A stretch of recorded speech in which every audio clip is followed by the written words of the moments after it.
Hey, ça fait les amis, bienvenue sur le podcast Listen to Your Coach, le podcast créé pour toi, que tu sois entraîneur, athlète amateur, professionnel ou tout simplement passionné. Ici on parle sport, santé, bien-être, performance, science, bref, tous les sujets qui te permettront d'être la meilleure version de toi-même. J'espère que la team 100% perf se porte bien, j'espère que vous êtes en bonne santé les amis, que vous continuez à faire des perfs. La team, qu'est-ce que ça fait du bien d'être en vacances, de voir la famille. Foot y bon mal, aïe aïe aïe, ça fait vraiment du bien là, ça fait 2-3 jours que je suis en vacances, alors elles ont pas super bien commencé parce qu'il y a un mec qui s'est amusé à défoncer ma voiture, voilà, mes vacances ont commencé comme ça, mais bon, ça fait partie des aléas de la vie et je me dis que ça va me forger, voilà, je suis encore jeune, je vais avoir 23 ans cette année, je me dis tout ce qui me tue pas me rend plus fort, alors allez-y, venez, je suis prêt les gars, pour emmagasiner le plus d'émotions possible, non je plaisante. Il faut me préserver, soyez doux avec moi, soyez très très doux. Bon, aujourd'hui, dans le sujet, dans cet épisode, je vais aborder avec vous les 10 piliers de la performance. Oui, tout à fait. On va identifier 10 termes, ok, donc des termes que j'aurais choisis. Alors bien évidemment, ça va beaucoup rejoindre ce que l'on voit dans la science, parce que je n'invente rien, les amis. Mais voilà, on va essayer d'identifier ces termes. Je vais vous filer à chaque fois 2-3 tips sur chacun de ces piliers. Et oui, 10, ça fait beaucoup, mais en même temps, les amis, en identifier que 4 ou 5, eh bien, ça ne serait pas prendre la performance dans son aspect global, dans son aspect holistique. Et c'est pour moi une erreur que font beaucoup d'athlètes, de coachs, d'entraîneurs et de préparateurs physiques. En fait, les préparateurs physiques quand même un petit peu moins parce qu'on est un petit peu plus sensibilisé là-dessus. Mais en tout cas, il y a beaucoup de personnes qui ne voient la performance uniquement à partir d'un seul et unique spectre. Alors que l'on sait très bien que tous les aspects sont importants et que si vous voulez optimiser au mieux votre performance, mais vous ne pouvez pas négliger un ou deux aspects parce que tôt ou tard, vous allez soit vous blesser ou alors vous allez stagner, vous allez régresser. Enfin bref, vous avez compris, il faut prendre les choses dans son aspect global et général. Et c'est pour ça que je me dis, tiens, ok, au lieu d'en faire juste 2 ou 3 et de faire un épisode qui dure 12 minutes, je vais en prendre 10 et l'épisode, il va durer 1h45. T'as compris où je voulais en venir. Bon, on va passer directement, les amis, à autre chose. Et donc, on va voir les annonces du jour. Alors, je vais essayer d'être très bref, je ne vais pas m'éterniser sur le sujet, mais voilà, par rapport au dernier épisode, vous avez toujours un mois offert sur notre programmation quotidienne de mobilité, ok, avec le code OneMouth, protocole quotidien de mobilité. Vous avez une séance tous les jours et donc voilà, vous pouvez bénéficier de un mois gratuit, ok, c'est les vacances, tentez les amis, tentez quand vous avez du temps comme ça, il faut tenter, c'est cadeau, c'est un mois, ça me fait plaisir. Vous avez également 45% de réduction sur notre programme de hybride adapté à la perte de masse graisseuse et à l'endurance fondamentale, notre programme Burn and Get Fit, ok, moins 45% avec le code GetFit45, ok, voilà. Et puis bien évidemment notre dernier programme, alors attention, c'est tout nouveau, il est sorti, enfin ça y est, il est disponible, notre programme de préparation physique générale 100% BAD 2.0. Alors j'avais déjà fait une édition, j'avais fait un format PDF au tout début quand j'avais commencé, et là je me suis dit, ok, maintenant j'ai quand même grandi, on va dire, sur l'aspect préparation physique, j'ai acquis de nouvelles choses, et puis en plus de cela, j'ai un nouveau logiciel, j'utilise d'autres méthodes de travail, d'autres outils, je me dis, ok, vas-y, je vais faire une version 2.0, et donc je vous propose un programme de 10 semaines d'entraînement, il y a 3 séances par semaine, et vous allez améliorer avec ce programme, donc pour tous ceux qui font des sports de raquettes, après ça reste spécifique au badminton, mais ça vaut pour tous les autres sports de raquettes. On va cibler l'endurance fondamentale, l'explosivité, et sur les membres inférieurs, il y a du travail du pied, stabilisation des appuis, et également le travail perceptif et oculomoteur. On a du travail de mobilité générale, bien évidemment, toujours, et un travail de prévention des blessures sur les épaules. Oui, oui, oui, les amis, tout cela en un seul et unique programme. Oui, c'est possible.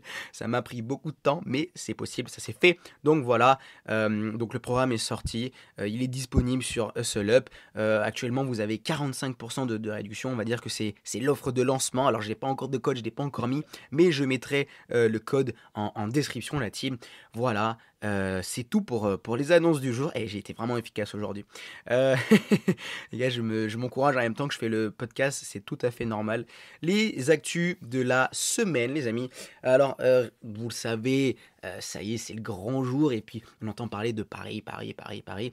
J'en ai déjà un petit peu parlé dans l'épisode précédent et je me suis dit ok vas-y on va essayer de trouver un autre sujet. En fait les amis on parle tellement que de ça et moi je suis tellement à fond aussi parce que je vais aller voir les JO, je vais voir les athlètes que je vous avoue je suis un peu matrixé là par les JO et je me dis ok on va rester là-dessus, on va parler d'autres choses. Et donc là récemment peut-être que vous avez suivi mais il y a Emmanuel Macron qui a pris la parole sur le plateau de TV et voilà il a parlé de trêve olympique et évidemment, il a parlé des Jeux Olympiques et il a dit mot pour mot, attention, je vais citer les propos d'Emmanuel Macron. Alors, attention, pas de censure dans cet épisode, en tout cas, je l'espère. Hein, le gouvernement, si vous m'écoutez, je vais dire que des belles choses, que des bonnes choses. Voilà, je ne suis pas. Donc, il aurait dit, mot pour mot, il faut que la France soit dans le top 5 avec, voilà, je ferme les guillemets, avec un objectif qui aurait été sous-entendu entre plus ou moins entre 60, 75 médailles. Et donc moi, ça me fait toujours rire. Le mec qui te dit, il faut que la France soit dans le top 5. Mais genre, franchement, c'est absurde parce que vous le savez, c'est impossible de prédire ce genre de choses. Déjà, c'est quasiment impossible de prédire la performance à un instant T juste de un athlète. Ok, alors pour des centaines d'athlètes, je ne sais pas comment tu peux faire ça. Voilà, les politiques, ils ne voient toujours que ce qu'ils ont envie de voir et ils voient toujours la partie immergente de l'iceberg. Ils ne voient pas ce qui se passe en dessous, ils ne voient pas la réalité des choses. Et ce qu'il faut voir en vrai, eh bien, il faut voir les choses sur l'aspect global et holistique. Toujours c'est ce point de vue-là. Et si vous voulez, la performance dépend de tellement de facteurs physique, psychologique différent que c'est quasiment impossible parce que si vous voulez la forme du moment bah, elle va dépendre de la qualité de l'entraînement, de la préparation physique, ok, la qualité de récupération. Vous avez toutes les composantes génétiques qui peuvent donner un avantage considérable comme la composition des muscles, la taille, les capacités pulmonaires, etc. Et puis ensuite sur le jour J, vous pouvez avoir sur les sports extérieurs les conditions climatiques qui peuvent impacter les choses. Ok, et puis bien évidemment vous avez la nutrition, l'hydratation, toutes ces choses qui sont à prendre en compte et qui peuvent influencer l'aspect psychologique. Et puis voilà, enfin, il y a tellement de trucs, quoi. La concentration, la gestion du stress, l'état émotionnel au moment présent, est-ce que la tête il a peur, il est en colère, en excitation. Enfin bref, évidemment ce sont des sportifs de haut niveau. Vous voyez qu'il y a tous ces paramètres-là, tous ces facteurs-là qui sont à prendre en compte. Après, il y a toujours des tendances, ok. Et on peut se dire, ah bah là aujourd'hui, bah, peut-être que Teddy Riner il va au moins faire demi ou finale. Voilà, il y a toujours, ok.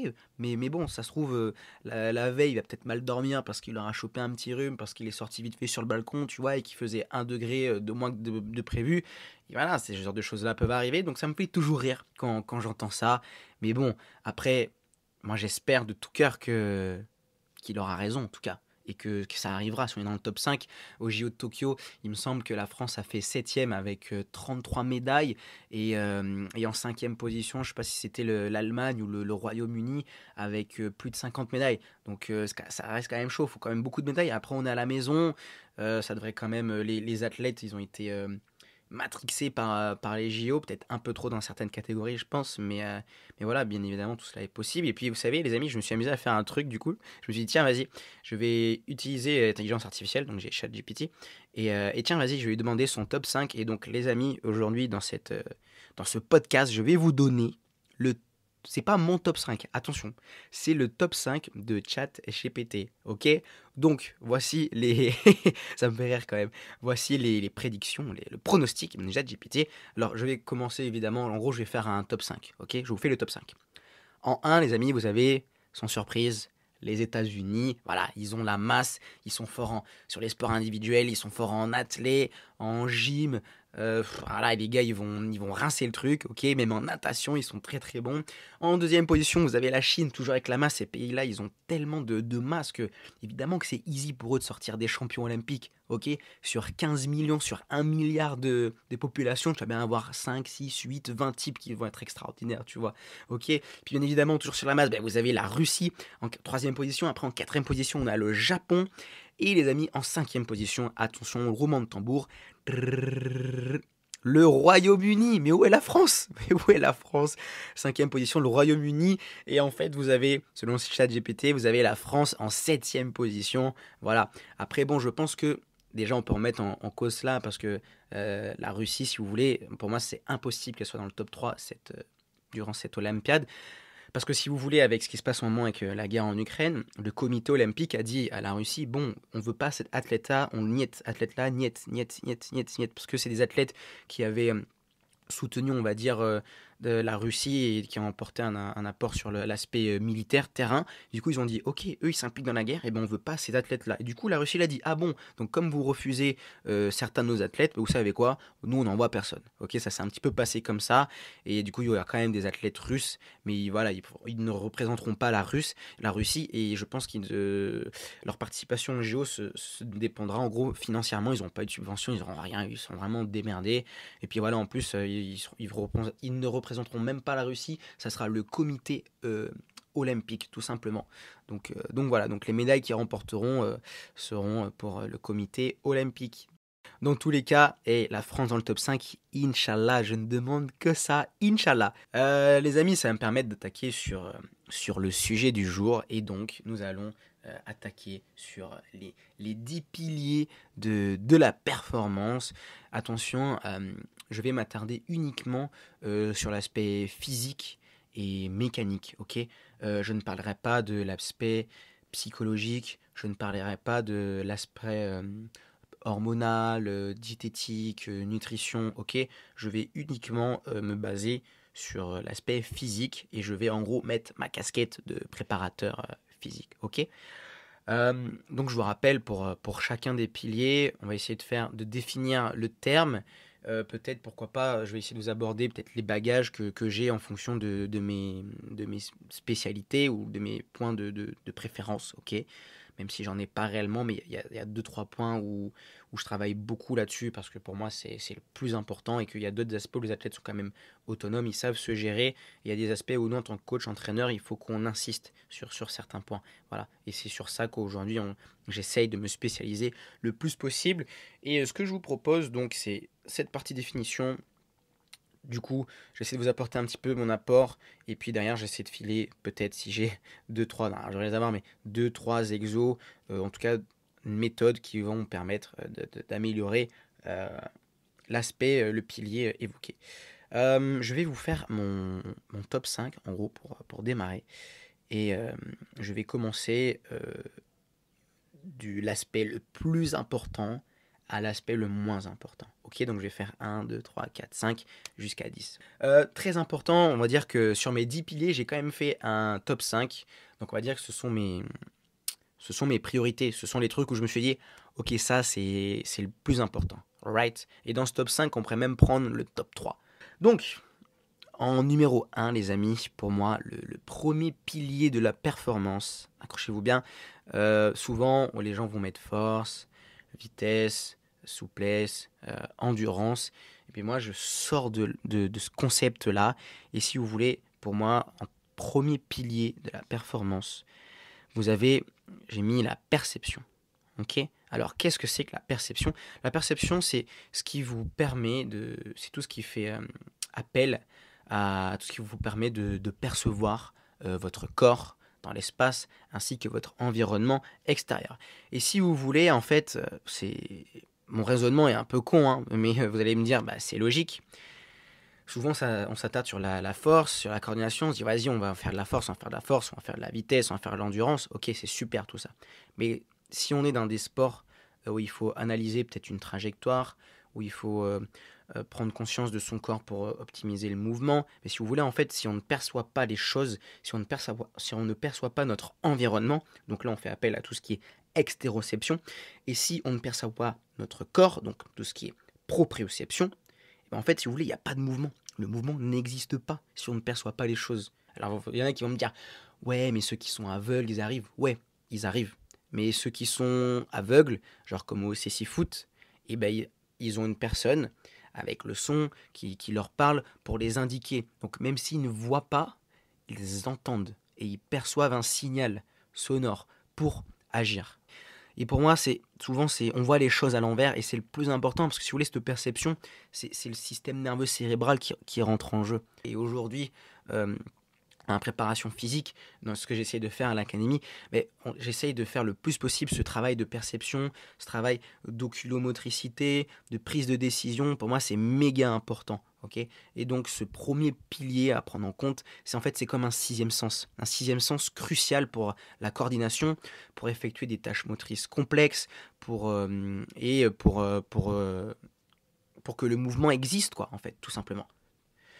Et comment vous faites pour travailler cela? Écoutez, vous pouvez, imaginons, je sais pas moi, vous faites de la gym, vous voulez travailler votre gym, je sais pas, on va dire que vous faites des tractions. Vous pourrez vous dire, tiens, vas-y, là aujourd'hui sur mes tractions, je vais fermer les yeux et si je suis assez fort, je vais essayer de les faire lentement. On parle de tempo. Je vais essayer de faire ce qu'on appelle je dis n'importe quoi, du 3-3. Ok, donc c'est-à-dire que je vais fermer les yeux sur ma traction, sur la phase concentrique, je vais faire 3 secondes de temps. 1, 2, 3, j'ai le menton au niveau de la barre. Et là, je redescends sur 3 secondes. 1, 2, 3. Le tout en fermant les yeux.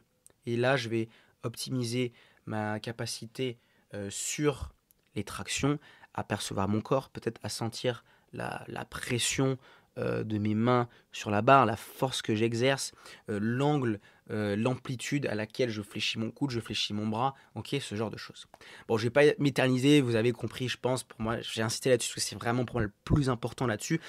Et ensuite, en deuxième pilier, souplesse et mobilité. Alors attention, il y a beaucoup d'amalgame entre souplesse et mobilité, et j'aurais pu faire 2 souplesse, 3 mobilité, mais je me suis dit, je vais regrouper les deux en même temps parce que c'est quand même très très proche, et puis ça va éviter de faire des amalgames comme on voit beaucoup en littérature, en sciences, dû à des mauvaises interprétations.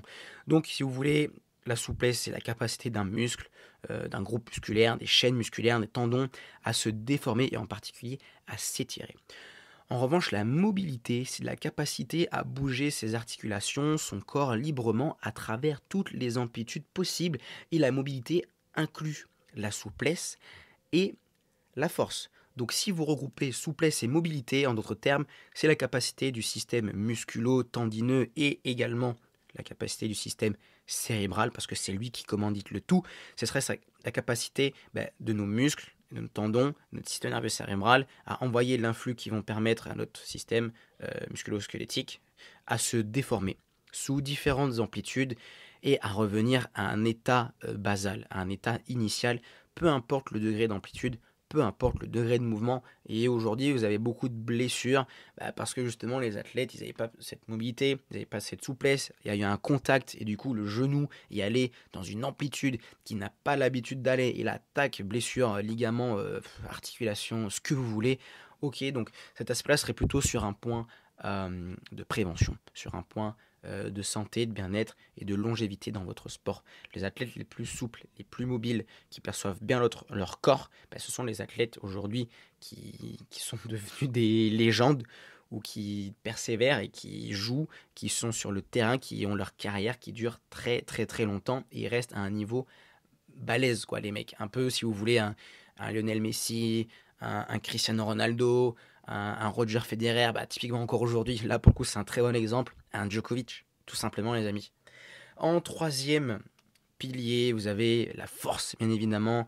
Alors j'ai fait exprès de ne pas mettre la force en 1, parce que justement j'ai envie de casser ce code, et si je mets la force en 1, et que tu écoutes cet épisode, je suis sûr que derrière tu seras en mode bon ok, je vais faire de la force, de la force, de la force, de la force. Que là, je t'ai donné 3 piliers, et mes 2 premiers piliers, c'est la perception, souplesse et mobilité. Donc là, normalement, une fois que tu as écouté ça, tu vas être en mode ok, mobilité, ok, souplesse et perception, travail d'oculométricité, travail de prise de décision, travail de conscience corporelle, sens kinesthésique, et c'est ça qui fait la donne, les amis, parce qu'aujourd'hui, travailler votre force, franchement, je vais pas vous filer des tips pour travailler votre force aujourd'hui, vous savez tous comment vous faites pour travailler la force. Pour travailler la force, tu veux être fort, fais de la force. Qu'est-ce que tu veux que je te dise de plus, mon gars? Fais de la force. Après, il faut le faire intelligemment, bien évidemment.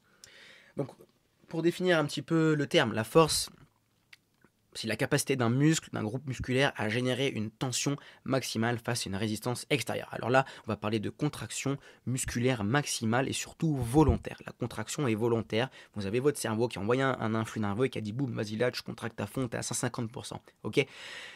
Et donc, je n'ai pas parlé des différents facteurs qui peuvent influencer votre capacité de force, mais si vous voulez, en d'autres termes, cet aspect-là, au-delà de l'aspect performance, ce qui est très important aujourd'hui, là je vais m'adresser un petit peu plus aux athlètes amateurs, aux communs des mortels, et des gens un petit peu comme moi, cet aspect-là, augmenter votre force, ça va surtout avoir des impacts, ça a des bienfaits maints connus et négligés par le grand public. Et oui, en gros, si vous voulez, il a été démontré que le travail de force a des impacts sur la santé et sur votre bien-être. Pardon.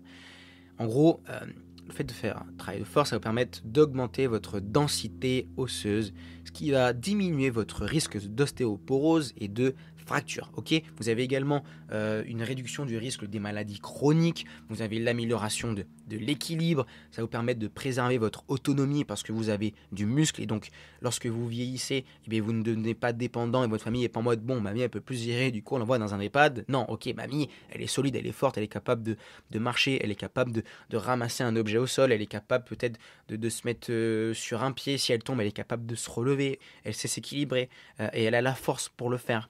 Et donc ça va permettre de préserver votre autonomie, ça va permettre aux personnes âgées de conserver leur indépendance plus longtemps et d'être en bonne santé plus longtemps.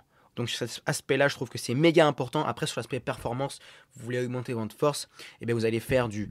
Alors je préconise pas de tout le temps faire du 1 ou du 2 RM parce que ça a un impact sur le système nerveux cérébral qui est vraiment important. Ça génère énormément de fatigue et des fois ça vous met sous tension maximale un peu pour rien, sachant que des fois, sur du 3, 4, 5 RM, vous pouvez largement augmenter votre force.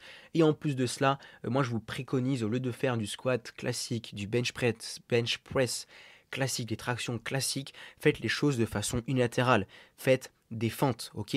Vous voulez faire du développé couché, et bien au lieu de le faire avec une barre d'haltérophilie, faites-le avec des dumbbells en même temps, ou alors vous le faites juste à un bras. Et là, vous allez faire un travail unilatéral et vous faites de la force en ciblant un côté. Et ça va vous permettre à la fois d'augmenter votre force sur votre membre de façon spécifique, mais surtout ça va vous permettre de diminuer les risques de blessures suite à un déséquilibre musculaire entre le haut et le bas, entre l'antagoniste et l'agoniste, entre la droite et la gauche. Ok, donc faites de l'unilatéral au plus possible. Vous avez fente arrière, fente avant, fente latérale. Vous pouvez faire du saut également. Là, c'est plus sur l'explosivité. Et voilà, vous avez également travail de saut avec de la résistance sur des angles spécifiques. Donc, ce troisième pilier sur la force termine là-dessus. Je me suis un petit peu étalé, un peu comme la perception tout à l'heure. En quatrième pilier, les amis, nous avons la coordination. Alors là, on sort du top 3 et on reste dans le top 5. Et si vous voulez, pour moi, la coordination aujourd'hui, si on devait définir un petit peu les termes, en gros, c'est la capacité de votre cerveau à organiser et à synchroniser le mouvement de votre corps et des membres. Il existe différents types de coordination. Vous avez la coordination générale, typiquement marcher, très bien, ça demande une coordination qui n'est pas très élevée. Et puis vous allez avoir la coordination fine, ok, sur des tâches beaucoup plus complexes, des tâches qui demandent beaucoup plus d'organisation pour le cerveau. Et puis vous avez la coordination œil-main, c'est ce que je travaille beaucoup en ce moment, coordination œil-main, et vous avez coordination bilatérale. Voilà, bon. Et moi je rajoute, en dehors de tout cela, en fait c'est pas que je rajoute, on va dire que j'associe beaucoup la coordination avec la dissociation. Dissociation haut du corps, bas du corps, et dissociation gauche-droite, donc dissociation bilatérale. Pour vous donner un petit peu une explication et des tips, moi je fais beaucoup de coordination œil-main parce que si vous voulez, moi je pratique un sport de raquette et c'est déjà, vous avez vos yeux qui suivent un objet, donc déjà vos yeux doivent être coordonnés avec peut-être le volant, la balle qui est fixée, et puis surtout, votre geste va dépendre, en fait, la trajectoire du volant, il va dépendre de ce que vos yeux vont percevoir.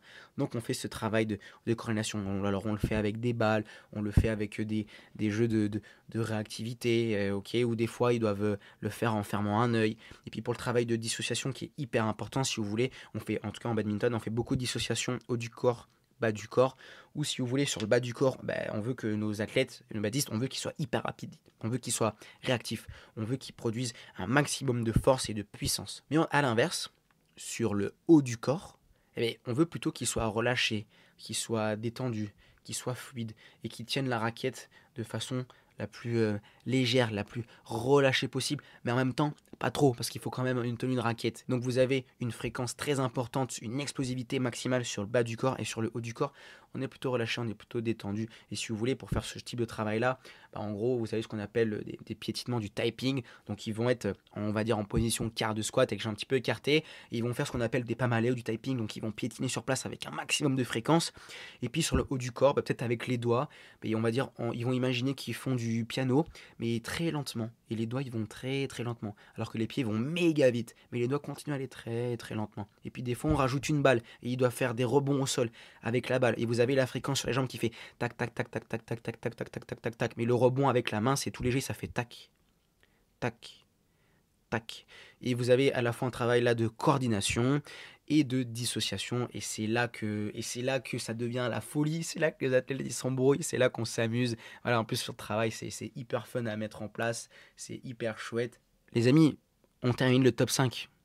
Je vous laisse réfléchir un petit peu de qu'est-ce que je peux mettre dans le top 5. Qu'est-ce qu'il nous reste? Il nous reste la vitesse, il nous reste la puissance, il nous reste l'agilité, il nous reste l'équilibre. Et bien écoutez, en 5, je vous ai mis l'endurance cardiovasculaire et respiratoire, tout simplement. Donc, pour définir un peu cela, si vous voulez, c'est la capacité de notre corps à consommer, à transmettre et à transporter l'oxygène et à rejeter le dioxyde de carbone. Après, en d'autres termes, sur un aspect purement performance, le terme d'endurance désigne la capacité votre capacité à maintenir une intensité élevée sur une durée ou une distance donnée. Souvent, c'est l'endurance, c'est tenir le plus longtemps possible. En fait, tenir le plus longtemps possible, pour moi, c'est pas de l'endurance juste à un niveau basal et juste tu fais le truc, ok? Par contre, quand vous faites un semi-marathon, quand vous faites... Oh, les amis, il est 10 heures, il est temps pour moi d'aller déjeuner. Ah, putain, incroyable, mon ordi qui me dit qu'il est 10 heures. Du coup, merci, j'ai oublié ce que je disais. Ah oui, l'endurance, si vous voulez, souvent les gens disent ouais, c'est le truc c'est le fait d'aller le plus loin possible. Et si vous voulez, sur un marathon, sur un match, sur un sport, ça va être du 2 fois 20 minutes, ça va être 40 minutes, en fait, le temps, il est limité, il est déterminé. Et l'endurance, elle va pas se faire sur 2 journées. Elle va se faire là sur 1h30. Et donc sur 1h30, il faut que la tête, elle ait quand même une intensité assez élevée. Mais est-ce qu'il est capable de la tenir le plus longtemps possible? Ok. Donc c'est vraiment ça, l'endurance. Et pour travailler votre endurance, c'est simple. Il faut alterner les phases de haute intensité et également les phases de basse intensité. Et il faut surtout mettre, aujourd'hui c'est ça qui est très, il faut mettre du volume, pour augmenter son endurance. Vous le voyez beaucoup dans les sports de longue distance, comme les Ironman, des trails, du triathlon. Il faut quand même mettre du volume parce qu'en fait, si vous voulez, il faut habituer votre système nerveux à être actif sur une longue période. Et c'est le premier truc qui craque, hein. C'est pas les muscles, c'est pas les articulations, c'est pas les tendons. Très souvent, c'est le système nerveux central qui lâche parce que chaleur, parce que fatigue, parce que l'environnement extérieur il nous sollicite tellement que juste le cerveau il a envie de s'éteindre et plus de batterie, tac. Ok, c'est souvent ça qui fait que l'effort s'arrête. C'est le système nerveux central qui lâche ou qui baisse de régime. Et c'est là qu'on perd en intensité, c'est là qu'on devient vite essoufflé, c'est là qu'on commence à avoir mal aux jambes, c'est là qu'on commence à sentir le soi-disant acide lactique qui n'en est pas. Je ferai sûrement un épisode là-dessus, sur l'acide lactique, les amis, ou en tout cas sur le lactate et le système de production d'énergie. Parce que j'en ai marre d'entendre des gens qui disent ah j'ai mal, c'est le lactique, c'est de lactique, je suis dans le lactique. Ça me rend fou, les amis, ça me rend fou. Donc j'en parlerai, je ferme cette parenthèse, mais voilà, ça viendra. Euh, et du coup, là, pour travailler votre endurance, vous pouvez faire de la basse intensité. On parle souvent de zone 2. En gros, c'est des efforts qui vont être, vous allez être entre 60 et 70% de votre fréquence cardiaque maximale. Et vous allez faire un effort. Alors, le minimum, ça serait 20 minutes. Le maximum, en fait, il n'y en a pas. Ça dépend de votre sport. Si vous avez un sport où pour vous être endurant, c'est être endurant sur 20 minutes. ben, franchement, on s'en fiche que vous fassiez 1h30. Par contre, si vous faites un sport où votre endurance ou votre intensité doit durer sur 1h30, ben, vous n'allez pas faire 20 minutes d'endurance. Vous avez compris, vous allez faire 1h, 1h30, 2h, 2h30 pour que ça devienne easy de faire 1h30. Ok? Voilà. Je ferme cette parenthèse sur ce cinquième pilier de la performance. Et là, en fait, si vous voulez, on va attaquer une partie où tous les piliers qui vont rester, pour moi, ils vont découler en partie de la force ou alors justement de ces 5 piliers qu'on a déjà évoqués, avec notamment, avec notamment la souplesse, la mobilité et la perception. Donc, sur notre sixième pilier, on va avoir la force du corps et l'équilibre. Et ok, en gros, c'est votre capacité à contrôler votre placement, à contrôler les centres de gravité et que le corps soit toujours dans un axe, ok, on va dire, par rapport à sa base d'appui. Souvent, base d'appui, on parle de polygone, de sustentation, right? Et du coup, voilà, vous avez l'équilibre qui est important. Et moi, j'ai rajouté un petit peu la force du corps parce qu'au final, votre équilibre dépend beaucoup de voilà, le corps, c'est ORE, c'est vos muscles profonds qui fonctionnent pour équilibrer votre corps et l'équilibre dépend énormément de votre perception interne. Vous avez l'oreille interne, le vestibule qui donne énormément d'informations à votre cerveau en fonction de la position de la tête. Et puis après, vous avez tous les mécanorécepteurs au niveau des pieds, vous en avez au niveau de la peau, vous en avez au niveau de la main, en fait, vous en avez partout. Et en gros, tous ces récepteurs, on va dire tous ces voyants, ils donnent des informations et ça remonte au cerveau et le cerveau il traite tout ça et normalement en fermant les yeux, voilà, vous savez comment vous êtes, comment votre cœur est placé dans l'espace. Cet aspect est méga important parce qu'il va vous permettre d'éviter de vous blesser, c'est ça qui vous permet de, ça rejoint un peu la perception, hein. C'est ce qui va vous permettre de percevoir votre corps dans l'espace, peut-être de mettre un peu plus de force, peut-être sur l'haltérophilie, vous savez à quel moment vous devez commencer à tirer, quand est-ce qu'il faut envoyer les hanches, voilà, ce genre de choses. Après, nous avons la capacité de résistance, et là ça rejoint énormément la force, je ne vais pas m'attarder là-dessus, mais en gros c'est voilà, la capacité de votre système à organiser, à traiter, fournir, stocker et utiliser de l'énergie, et ça regroupe énormément, et c'est là on est en 8 et en 9, la vitesse et la puissance et l'explosivité. Okay, la vitesse, ça va être la capacité d'un individu à se déplacer ou une partie de son corps, à le déplacer rapidement sur une distance donnée. Et cela implique bien évidemment des capacités d'accélération, des capacités d'obtention de votre vitesse maximale et votre capacité de maintien de vitesse. On parle d'endurance, de vitesse. Et donc bien évidemment, si vous voulez améliorer cet aspect-là, vitesse, explosivité, eh bien, il vous faut faire de la vitesse et de l'explosivité.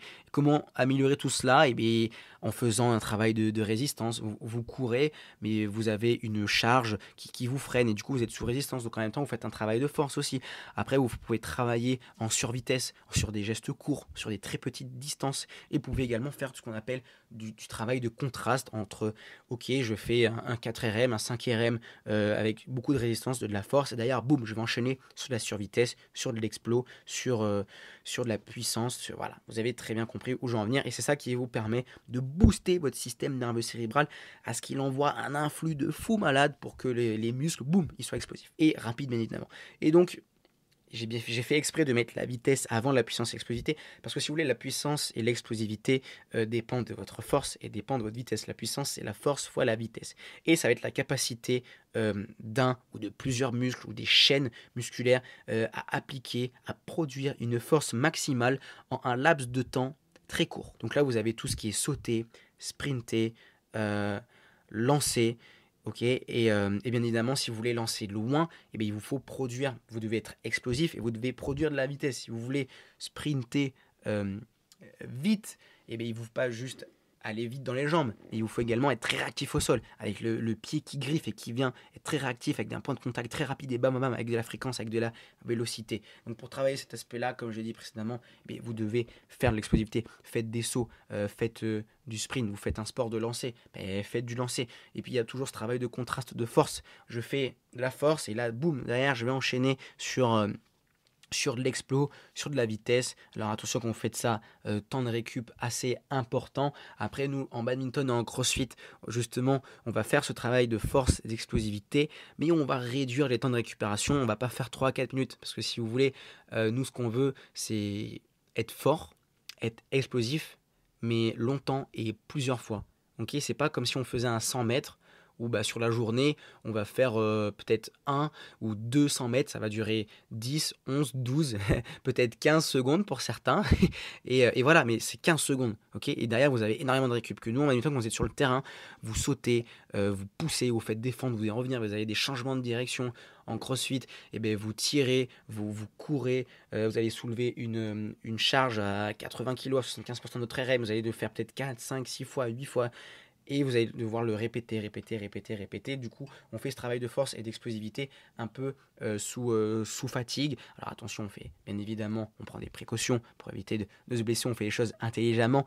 Mais voilà, et ça c'est une particularité, on doit être fort et explosif, mais en même temps on doit être endurant. Donc on peut dire qu'on peut faire un peu un travail d'endurance, de force, d'endurance, d'explosivité. Et puis pour terminer les amis, le 10e et dernier pilier, j'aurais pu le mettre également avec la coordination et la dissociation. Je veux bien évidemment parler de la team de l'agilité. Ok, l'agilité c'est la capacité d'un individu à changer rapidement de direction et de position également. Et cela englobe de façon générale, si on veut vraiment rentrer dans le vif du sujet, cela englobe la capacité du système nerveux central à minimiser le délai de transition d'un schéma moteur à un autre. Lorsque vous produisez un mouvement, vous avez un schéma moteur, vous avez un processus. Et quand vous changez de direction, quand vous changez de position, vous changez d'un schéma moteur, vous passez d'un schéma moteur à un autre. Et donc votre système nerveux central il doit être capable de switcher comme ça. Et donc là, on est dans la coordination, on est dans de la perception également. Et puis on parle également, il y a également l'aspect de temps de réaction, l'aspect de prise de décision. Il y a également un travail de force qui peut s'effectuer. Voilà, c'est assez complexe. Mais en gros, si vous voulez, ce travail, cette qualité-là, elle se travaille par des mises en situation spécifiques à votre sport. Donc je ne vais pas entrer dans le détail là-dessus, mais voilà, l'agilité va dépendre du coup du temps de réaction, la prise de décision, la coordination, de l'équilibre et de la force. Typiquement, quand vous êtes voilà, en badminton, en tennis, sur sport de raquette, vous avez l'adversaire qui vous donne une information, qui vous fixe, et puis peut-être qu'il va attendre que vous fassiez le petit pas vers l'avant, le petit pas vers la droite, et là, bam, le volant ou la balle, elle part de l'autre côté. Et là, vous devez être capable de, oh mince, ok, tac, j'ai pris l'information que finalement le volant, il va de l'autre côté, j'avais pris une option de ce côté-là, et finalement il va à l'inverse. Du coup, ok, bam, qu'est-ce que je fais? Changement de direction, je pousse fort et je vais vers le volant. Et ça, évidemment, ça va très très vite, il faut réagir très très vite. Et du coup, on a ce temps de réaction, c'est cette vitesse, ok, cette capacité de prise de décision qui est méga importante. Et voilà, moi, si vous voulez, c'est ce que j'adore en fait aujourd'hui en tant que préparateur physique, tout ce qui est perception, mobilité, coordination en dissociation, c'est ce vers quoi je tends à me spécialiser parce que c'est mon sport, c'est mon métier, c'est les athlètes qu'on entraîne, c'est sur ça qu'ils doivent être le plus performant et c'est ça qui peut réellement sur le terrain, en tout cas sur l'aspect physique, c'est vraiment cela qui va déterminer leur performance et leur momentum. Donc voilà, pour conclure les amis, toutes ces qualités, bien évidemment, j'ai dû les hiérarchiser si vous voulez, mais à mes yeux, elles sont toutes au même niveau.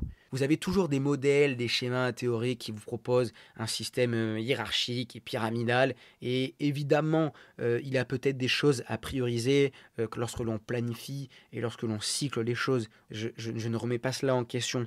En revanche, euh, sur l'aspect physique, si on veut optimiser notre performance, si on veut atteindre ou si on veut que nos athlètes atteignent leur potentiel maximal, on est obligé de prendre ces 10 éléments en compte, on est obligé de les prendre au même niveau et bien évidemment, il faut les travailler régulièrement et cela de manière intelligente et c'est là le travail d'un entraîneur, d'un préparateur physique, d'un coach, c'est là la complexité des choses et c'est là la beauté de notre métier. Donc n'hésitez pas à vous faire accompagner, n'hésitez pas à investir dans un coach, un préparateur physique, n'hésitez pas à investir dans des personnes compétentes qui pourront vous aider mieux, ou alors si vous souhaitez vous renseigner sur le sujet, avoir plus d'informations, n'hésitez pas à vous former, ou après vous pouvez également, si vous avez des questions, n'hésitez pas à me contacter, je me ferai un plaisir de vous répondre, de vous apporter des petits conseils, voilà, ne restez pas dans l'ignorance, soyez actifs, ok, soyez acteurs de votre performance, de votre réflexion, allez chercher les informations